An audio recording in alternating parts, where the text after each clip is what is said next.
joining us. You may have already heard me said the numbers are still going up currently, so we're going to leave it for a minute or so, and then we'll make a start. I'm not going to introduce the speakers because I'm sure they're about to introduce themselves, but hi Tom and Hannah, I hope you're both well. Thank you so much for doing this. Really looking forward to it. Super, thanks to you.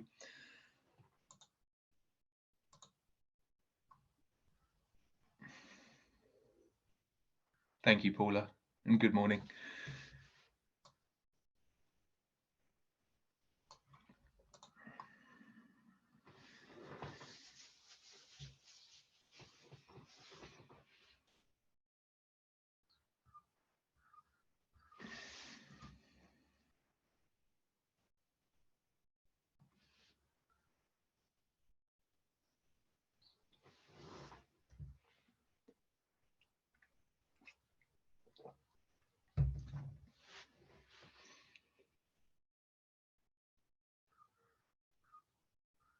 Okay, great stuff.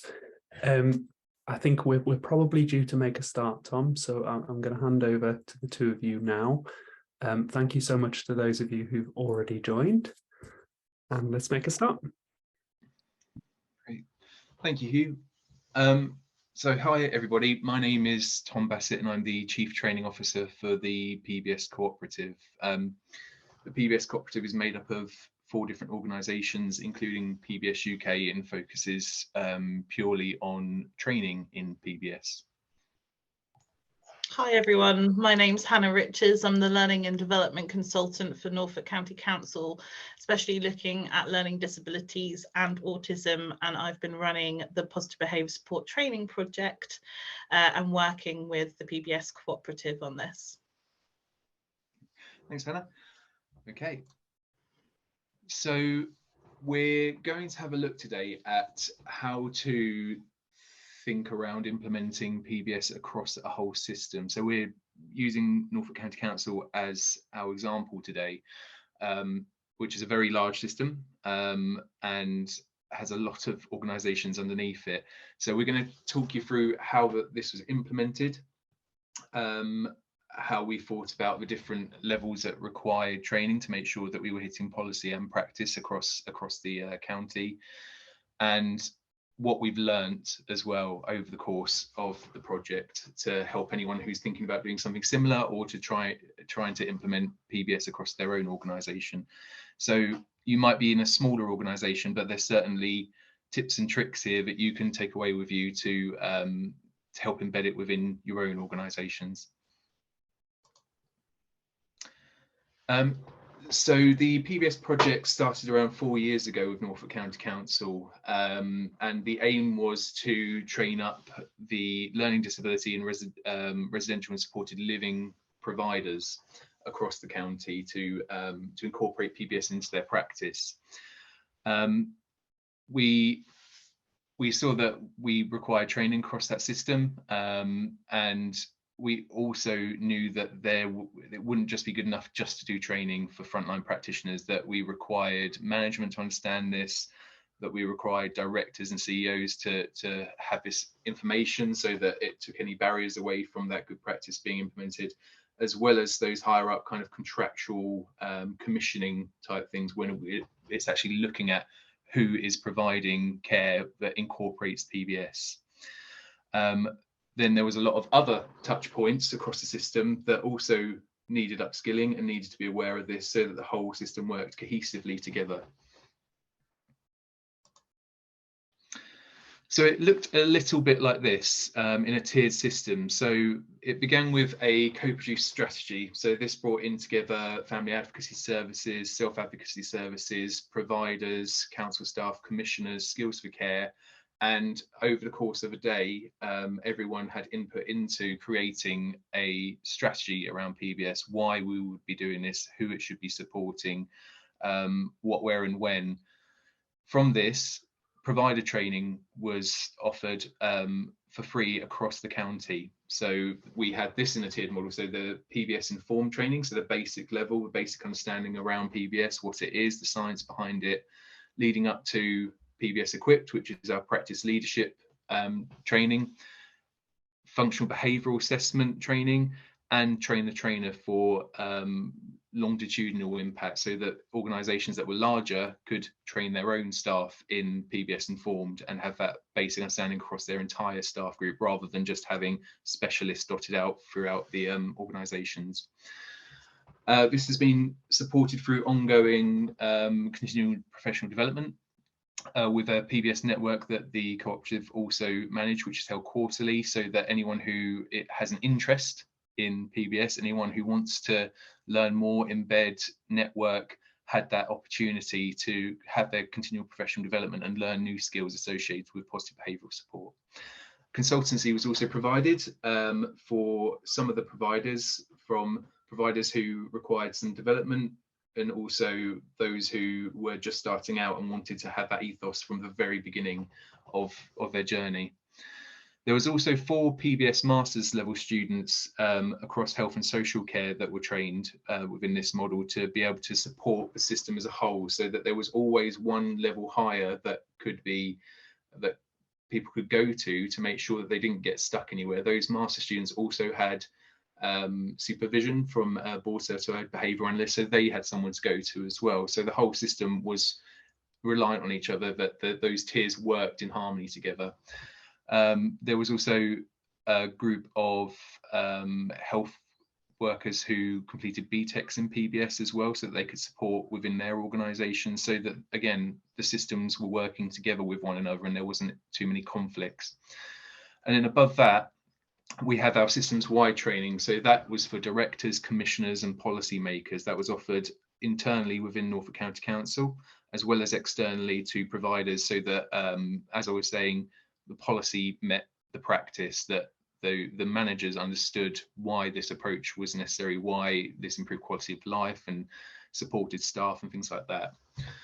One of the offshoots from this was the integrated quality service was incorporated, has incorporated rather PBS into their inspection framework, so that when the quality assurance were going into providers, they knew what to look for with PBS, and they started to incorporate that within their forms that they were using as well.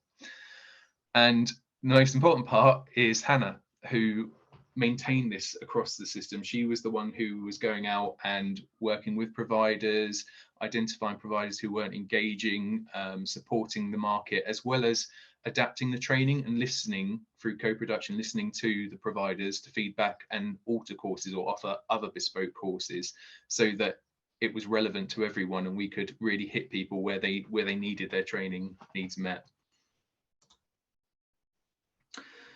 So as mentioned, there were some other parts to this. Because it's such a big system, there are a lot of touch points, a lot of people who need to be involved. So as I said, integrated quality service were trained. So these are the people that are going into services to assess quality.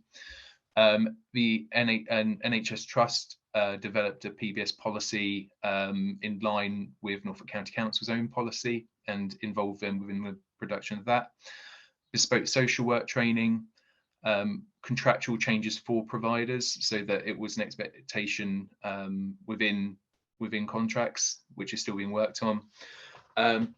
Through the PBS network, a best practice model, providers being able to network in a very rural county, but being able to link up and share those experiences and learn from one another what good practice looks like and how to implement effectively. Peer support was also offered through PBS project group, who were feeding back to Hannah, who were her co-production group, who were supporting her in shaping that market, but offering their own support to help providers who were trying to embed that. And then, as I mentioned before, the train the trainer model. So we didn't want to be there forever and do the training forever. We wanted the system to be able to maintain itself so that it could truly embed, rather than continuously requiring ongoing training. Okay, Hannah. So I'm just going to give a bit more information about the bits that Tom just touched on. So getting the integrated quality service involved was really crucial, because if you have implemented a lot of positive behaviour support training across the care market, you need to make sure that it also corresponds with the provider assessment and market management solution forms, or whatever tools that are being used within your quality services, so that the providers who've done the training can see that we are also making sure that internally we're following a PBS ethos and that we're looking for that. And that's also to help them come in line with CQC inspection frameworks and supporting them with how to implement PBS as an approach across the system. So our integrated quality service had training alongside some of our commissioners and also senior management teams.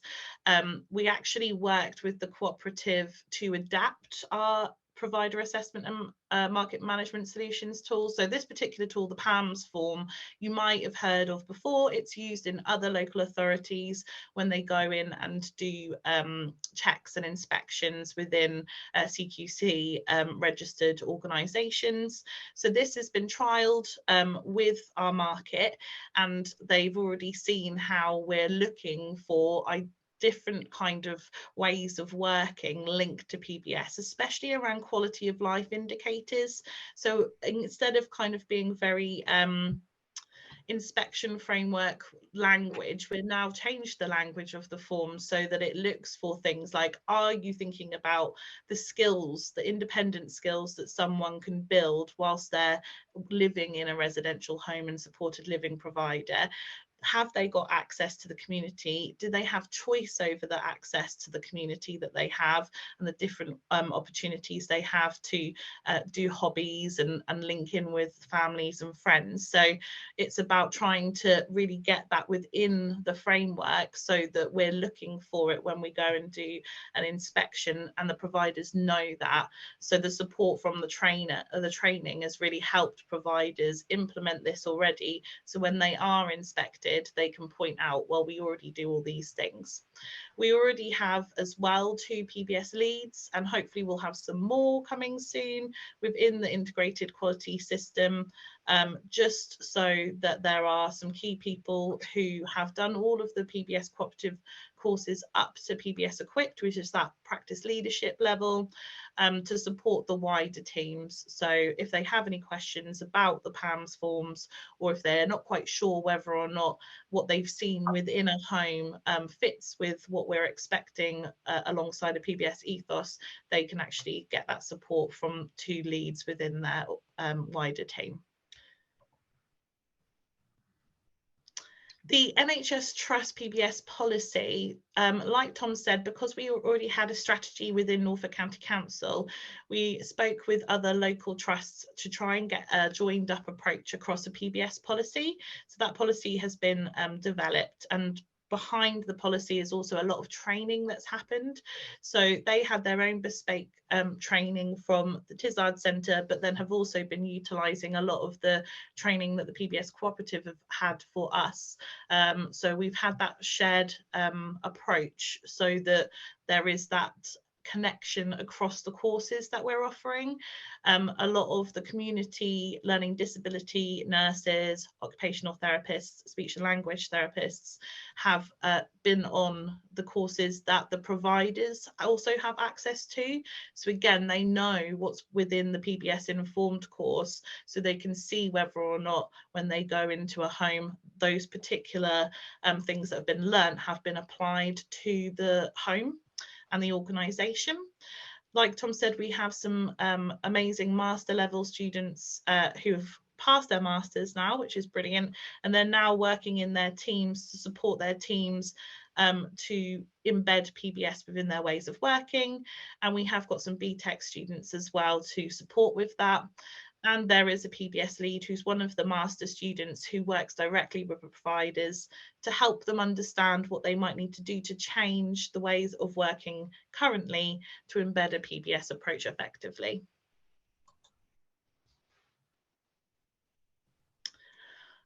when you are thinking of the training as a whole system, it's really important to also include not only your commissioners and your quality teams, but obviously your operational teams as well. So we made sure that our social care workers, our practice consultants, team managers, assistant practitioners all have had a bespoke level of training so that they have an understanding of what PBS looks like when they go into a residential home or supported living provider. This really helped them understand what to look for and understand whether or not they can actually see a PBS ethos being utilised within that provider. And then if there is some gaps in knowledge in when they go in and they actually observe or go into a residential home or supported living provider, they are feeding that back slowly to us. So we're hoping that will be also another way that commissioners can learn more about providers when our social care workers go into the different homes, because they are more likely to see people on a regular basis and be able to give quite clear and up-to-date information on how that provider is doing with implementing a PBS approach.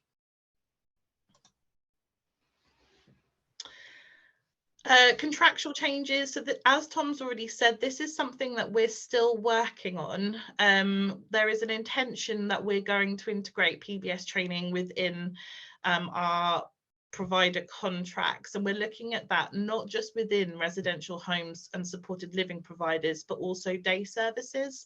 And I'll talk a little bit more about that a bit later, but we've opened it up so that the courses cover across different learning disability providers.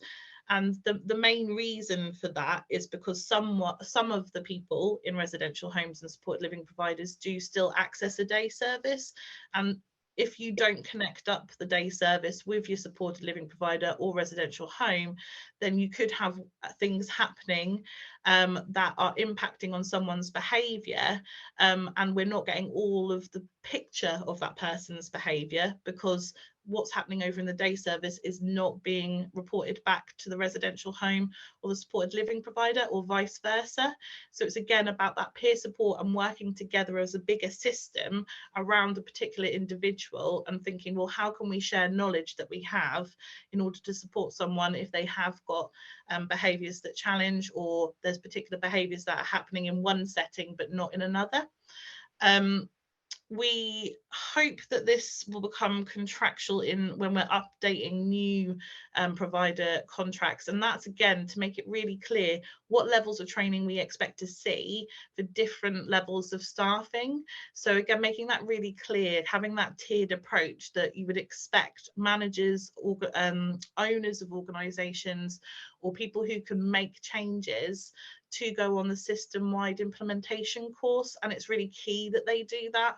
And so that's again making that contractual and having those tiered approaches linked to the training will make it super clear for all of the providers what their expectation is around PBS, and will support any kind of further inspections that happen with the integrated with the quality service, or if CQC come in and do an inspection. So provider best practice, the PBS network, which is delivered quarterly, like Tom has said, is really important. It's grown over a period of time. We have quite a lot of different people coming to that network. We've always kept the network very open, and there's a reason for that. We have people coming from health settings. We have providers obviously coming along. We now have people coming from children's services. And it's trying to get everyone who's interested in embedding a PBS of the ethos across Norfolk to come together and to share best practice, but also to discuss barriers, things that are stopping people from making the changes that they need to make, things that are stopping organisations maybe from accessing the free training, and finding ways of adding additional support around the care market so that they can see how much they've already done really linked to PBS in their setting, and that the things that they need to change are just small shifts, maybe change of paperwork, maybe change of ethos in the particular provider, and that those particular shifts can happen over a period of time. We're not expecting things to change overnight, and the network really helps people talk about that and the changes that have been made within their organisation and the things they've learned, so that they can support other providers.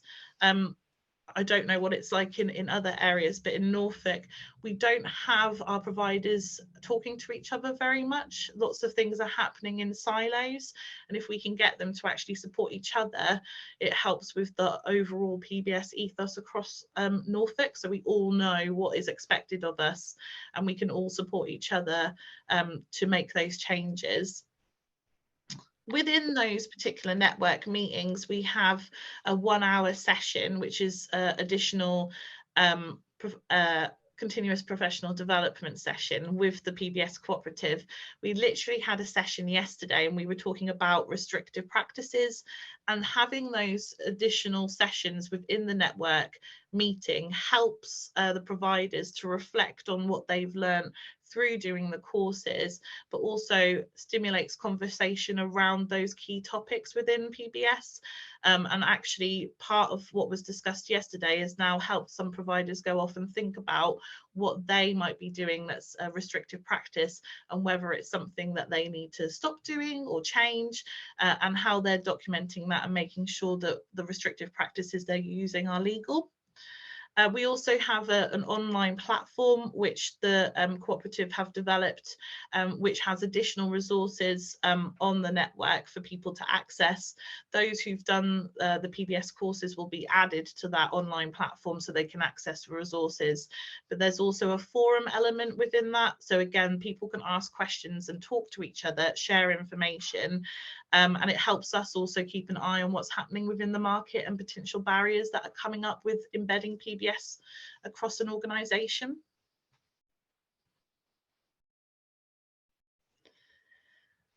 So I guess adding to that with the peer support element, our PBS project group was created to help me identify the different training needs for the market. As that's developed, it's been very clear that the market, being very diverse, has different needs. So we've had to adapt what we're doing, change things over the period of time that the project is run in order to meet those needs.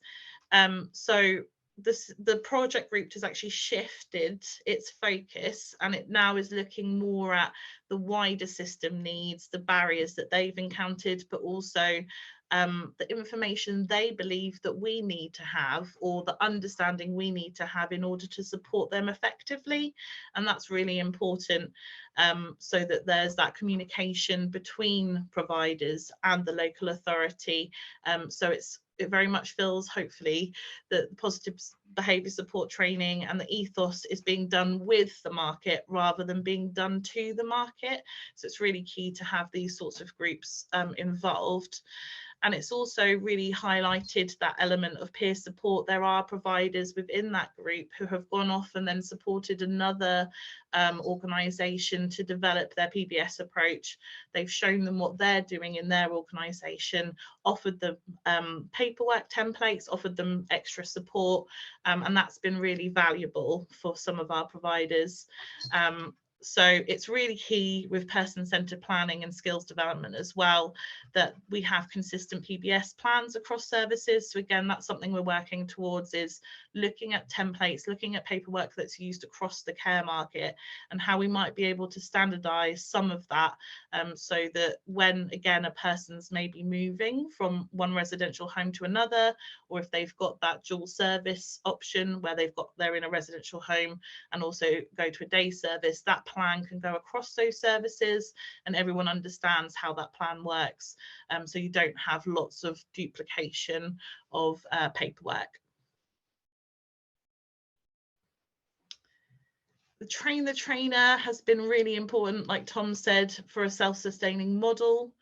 We have really encouraged the market to go for the train the trainer option. In order to get to the train the trainer courses, they have to have someone who's completed the PBS Informed and the PBS Equipped course. So they're already going to be someone who's very well versed in PBS at this point, who might be a PBS lead or a trainer, and then we're supporting our providers to then cascade that training within their organisation. What we've found from a lot of the providers is that having control over how they deliver the PBS informed course and when they deliver the PBS informed course has helped a lot when it comes to issues around staffing, because we know across the care market we have issues with staffing at the moment, and so giving them this control means that they can do the training in a way that supports their staff more effectively. We've also got it so that we are recertifying for that training as well. So when they do the trainer course, they get a 1-year license to deliver the PBS informed course. And one of the things that a lot of our providers then were querying was, well, what happens when that 1-year license runs out? And we've dedicated a little pot of funding to make sure that we can support those providers who've gone to the trainer courses, that they can be recertified for following years, so that keeps that self-sustaining model going, rather than them having to outsource and find external training again. User buy-in is really, really, really important. One of the things that has been the key focus for trying to get as many people involved in this as possible is the focus of improving the quality of life for people who use our services. That's been the common thread throughout. We have a strategy within Norfolk County Council which is about promoting independence, and that fits alongside obviously improving the quality of life for people. So that has been the biggest kind of focus for getting user buy-in.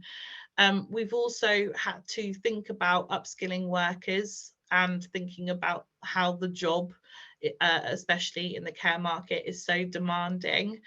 And if you get that user buy-in, we can see through research that positive behaviour support training can actually support keeping your care staff within your organisation. It helps with retention.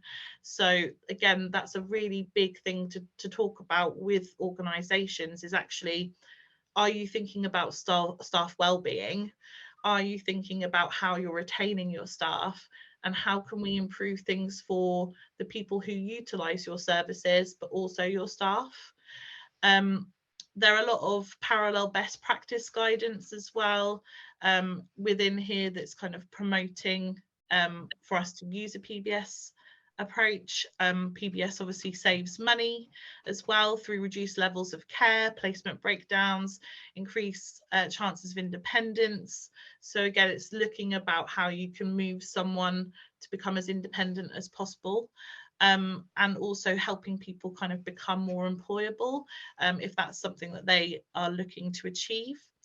And developing the care market in general, we obviously want to move away from historic punitive ways of working, and the best way of doing that is to show the market how we're progressing and moving away from these types of ways of working and giving them the solution or a different way of working that still helps them feel safe, still helps them understand why those behaviours are happening, but we're not, not overuse of restraint or PRN or those sorts of things. So is there anything you want to add there, Tom? I'm so sorry, someone's knocking on the window. One sec. Oh, sorry. Yeah, I'd say that user buy-in is key, and it's taken time for certain departments and organisations to get on board with PBS, which is why the project is over a certain amount of years. In this next coming financial year, it will actually be the 3rd year of free training for our organisations. And we've got quite a lot of organisations across Norfolk in the learning disability care market and there's only quite a small amount now who aren't engaging or haven't engaged for whatever reason. And some of those providers, it's because they have their own PBS leads or PBS courses internally. And what we've been really highlighting to those organisations is brilliant that you've already got those things, but please, please, please, can you get any courses you've created checked by Skills for Care, who run a peer review process, so that we can know that the quality of your course is, you know, the same form of standard as the free courses that we're offering. So again, it's trying to help standardize as much as we can the quality and the expectations of PBS for the whole market, by also acknowledging they have their own courses, saying brilliant, use them, but please get them checked so that we can know that they are of good quality and have all of the key components kind of covered within their courses. Sorry about that, Hannah. It was bound to happen during the middle of a conference, wasn't it? That's okay.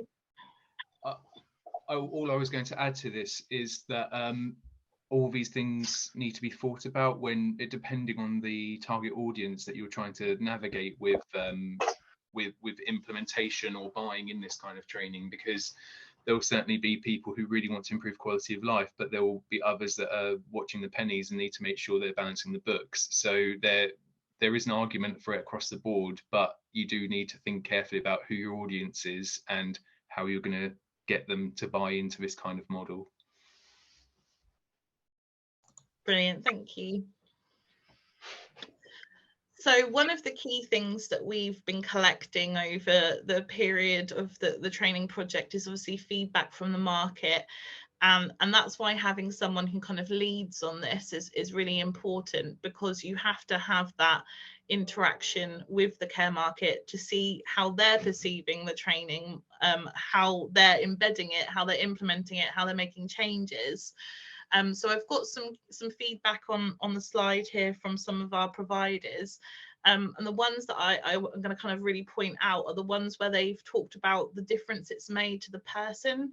So they've gone on these courses, they've taken everything that we've kind of gone through with them, especially in the equipped course, where they've got to choose a focus person, write a portfolio about that focus person, then present all of the things that they've done in order to support that person to have a skills plan, have a PERMA plan, and then implement those changes within their service. So for example, it's talked here about a customer they focused on to do their portfolio and how they've responded so well to learning new skills, and they're getting so much more from their day service. This particular provider has now actually connected up with the day service that this person was going to, and they weren't actually regularly talking before, which meant that there was a lot of work that's happening in the day service that the residential home didn't know anything about.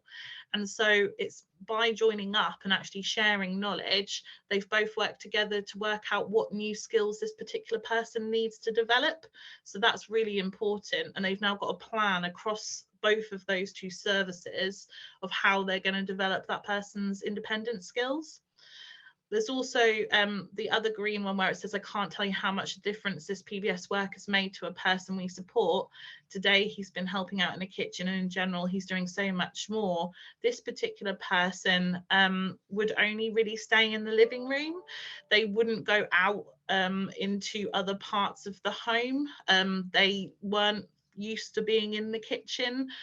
There was a lot of discussions around this person being a risk within the kitchen, and actually a lot of what the person who went on the courses has done is, again, looking at that person's skills and helping that person actually understand different parts of the kitchen, how they work, and then getting them involved in what's happening within the kitchen. So if meals are being made for people, this person is now being brought in to watch those meals being made to start with, and then the progression path is that hopefully that person can learn some key skills so that they can make their own food in the long run.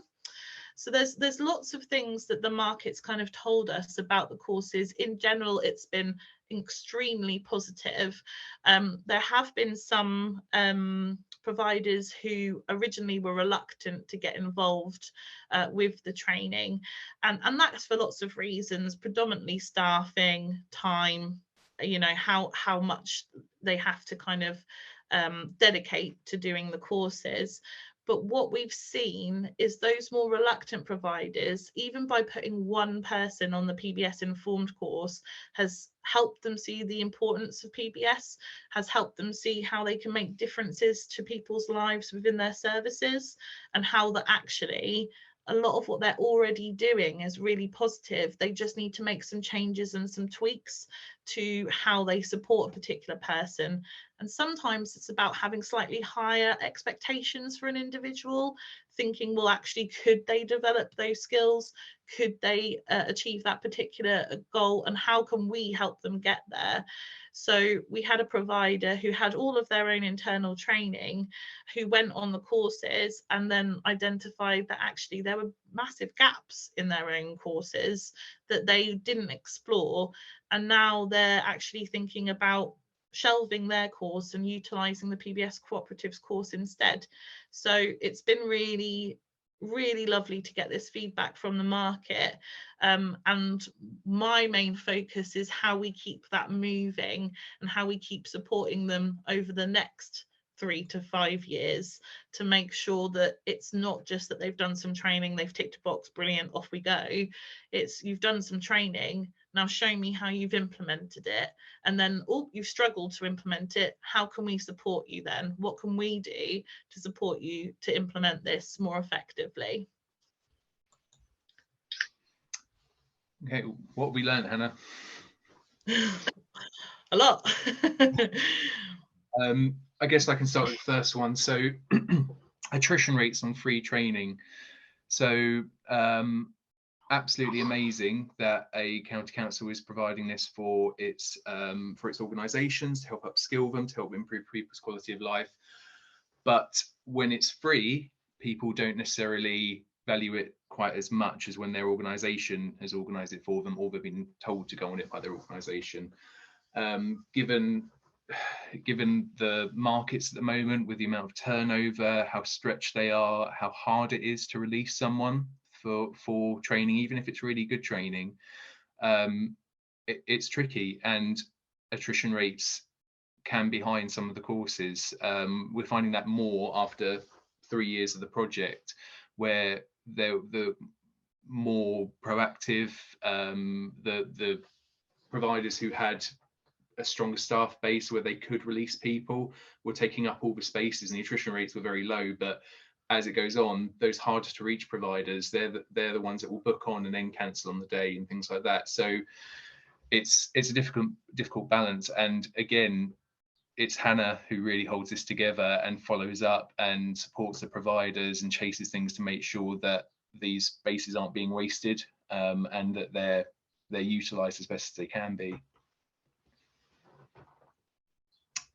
Hannah, do you want to talk about targeted communication?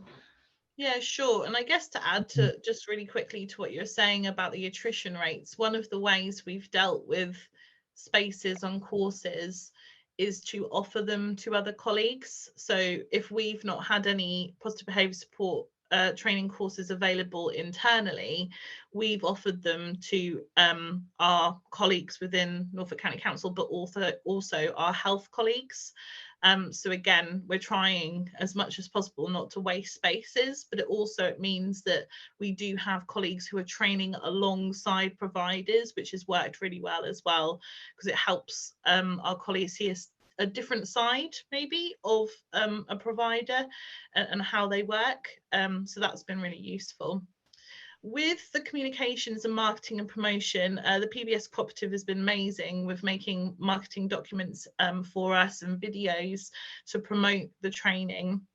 We have a launch event every time the new year of the training comes around to release all of the new courses, which are relatively well attended by providers.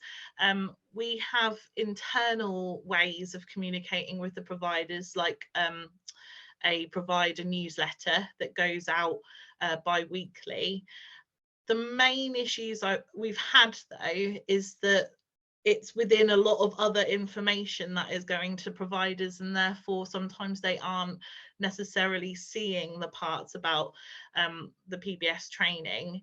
And earlier on in the project, I spent a lot of time with my project support officer, ringing providers, targeting that communication, sending them emails directly to specific people within the organisation, really trying to get this information across to them as much as possible. But that's something that you have to take into account, because that takes a lot of time. And as my role has changed over time, I've not had as much, I've not been able to do that as much. So now I'm relying very much on internal ways of communicating through our newsletters, and also utilising external social care groups to get that message out. So it's really key getting everyone involved. So another way of doing that is to ask commissioners, social workers, people who are going into the providers quite regularly, to again send out these communications to people, or at least know what the general communications are. So if they see that a provider isn't utilising the training or is not using a PBS ethos, they can give them the information about how they can access the training and what extra support there is. So having a really clear comms plan is really important to kind of get the market interested, but also to get them actually to book onto the training, and that targeted communication has been key.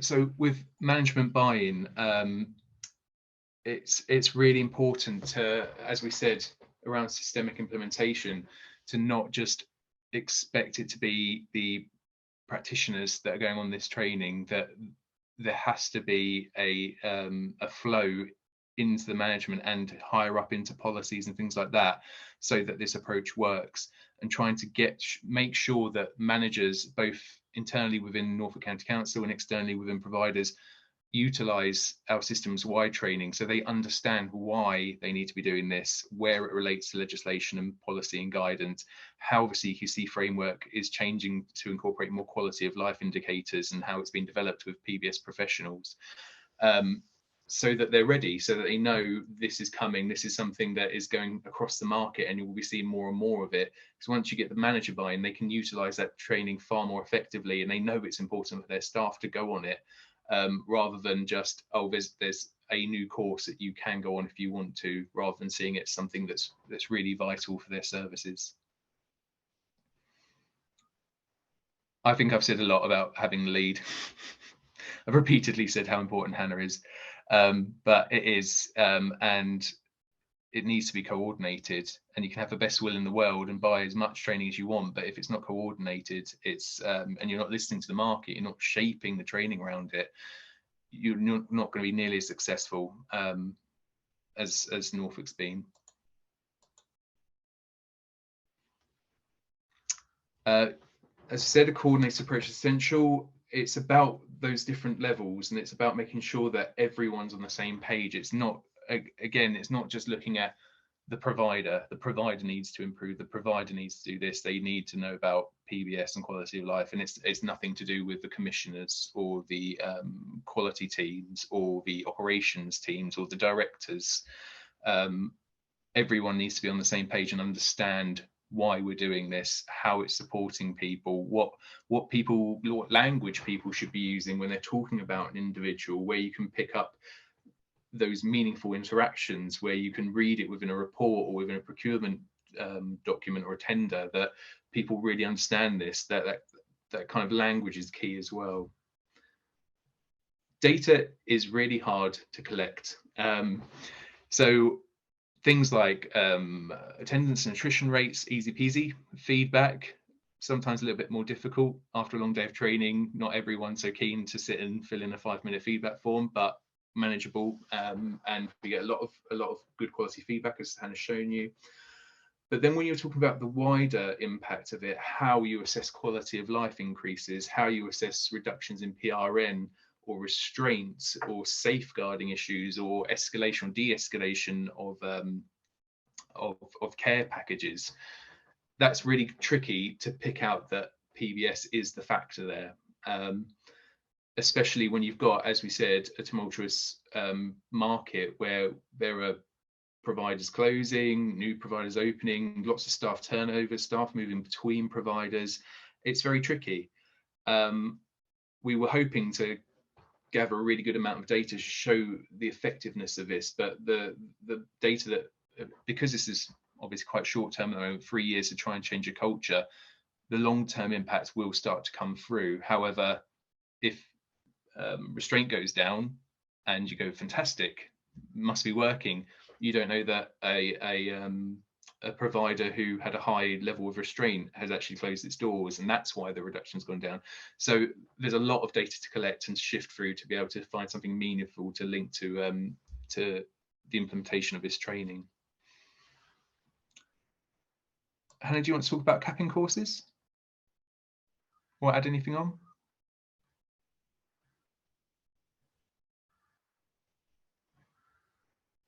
Hugh, are you still moving?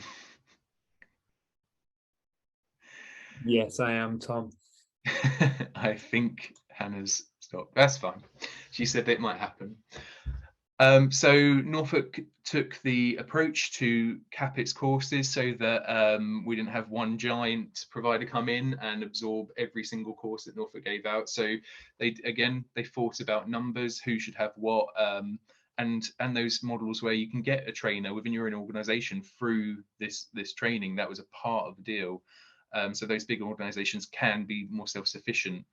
I believe when we were talking about this, Hannah discussed the fact that actually with smaller providers it's more difficult because releasing staff for a small provider is far harder than when you've got 100 staff and you can cover one another.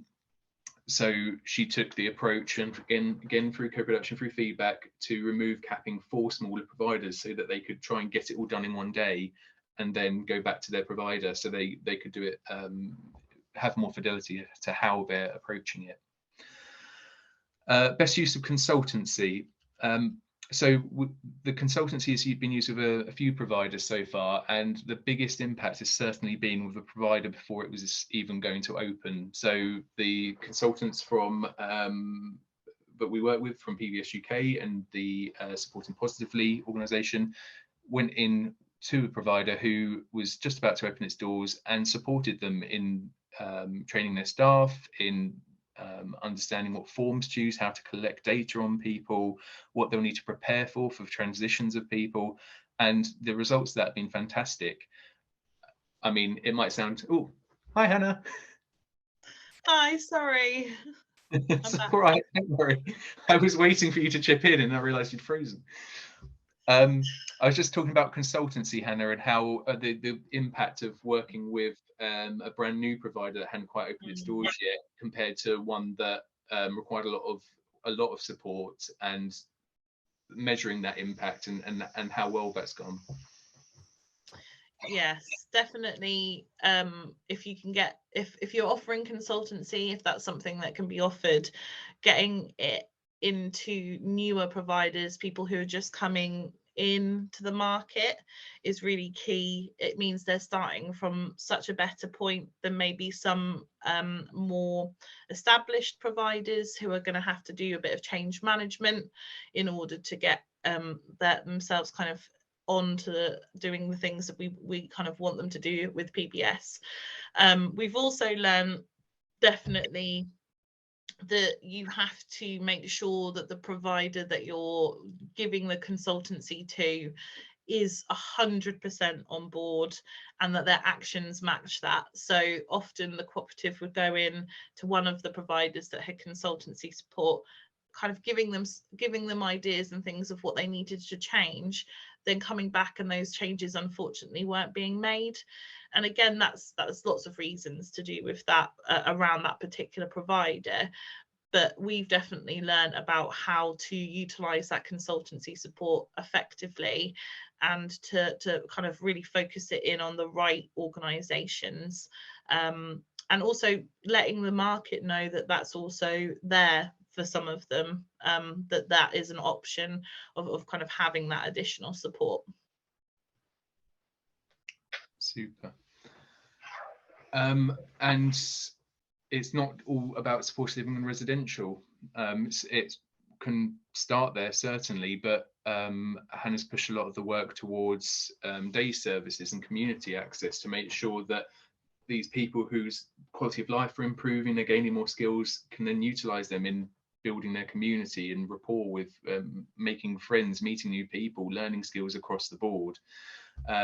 So Hannah has been working with us to start to support day services in incorporating this approach as well. So there's consistency between providers and day services when someone has, for example, a positive behavioural support plan. So they know what to do in both of those situations and how to match that effectively to that person's needs. Do you want to say anything else on that, Hannah? Just that day services was also really key because they're not CQC regulated. So our quality teams will use the same PAMS tools to go in and audit and see what's happening within a day service. So again, it makes sense for us to kind of have all services utilising a PBS ethos, not just to support the individual, but also to show services that we expect this across our learning disability providers. And it also is another way of us kind of quality assuring what's happening within day services, as they're not CQC regulated. Super, thanks, Hannah. What does the future hold for Norfolk, Hannah? Hopefully a lot. So we've had some really good wins actually. One of those is that a lot of this work has been happening in adult social services, and we've spent quite a lot of time thinking about actually how do we have this approach across our departments within Norfolk County Council. So there are now conversations within children's services of how they're going to incorporate PBS into their behavioural training and their offer to their market. So thinking about the children's residential homes, but also expanding that and thinking about education. So we've got a way to go with that, but there's a lot of work that's kind of happening so that there's a PBS ethos and approach across children's and adults services, again, to help that person who's moving from children's, going through transition. So we've got Preparing for Adult Life, which is the team that helps with that transition between adult social services and children's social services, so that we're using the same language, because otherwise when we're talking about PBS within adults and the person might hear about positive behaviour support, it might be something completely new to them because it's never been discussed in children's. So it's about shifting that language as well around behaviour and kind of having an approach that works across both departments. We are looking at hopefully having a PBS strategic lead role as well that would go across all of those departments. That's mainly to kind of help think about how we link up all of the different teams that we have within Norfolk County Council, so that PBS is everyone's responsibility, not just some key people within the organisation. We're, like I've said, utilising the language across someone's life journey. Social workers are being encouraged to document how effective PBS plans are. So again, thinking about using our systems and logging on there what they've seen linked to PBS, and that will help with obviously tracking what's happening in different providers and for an individual person. And so that particular learning around maybe how PBS has supported a person to shift behaviours so that they're less challenging, or that person's got a better quality of life, or they've learned new skills. All of that information is kind of tracked rather than potentially getting lost over and in between services. And we also have been looking at supporting parent carers and families through courses that the PBS Cooperative have run for us, so that we can start thinking about embedding PBS in wider community. Although this has been a bit tricky because trying to get families on board and know about it when we've actually got quite a small resource of these courses at the moment, has been a bit tricky with getting the operational staff to promote these courses to families they think would benefit from going on them. So again, that's when you need like consistent internal communications around what the offer is and how families can kind of get onto these courses. So yeah, we're hoping we can expand and really think about that family carer offer and how that might look across children's and adult social services moving forward. On the other side of that, Hannah, for families, it's really hard to carve even a couple of hours out when they have so many competing priorities. So trying to pick a date and a time is really hard to get a group of families together.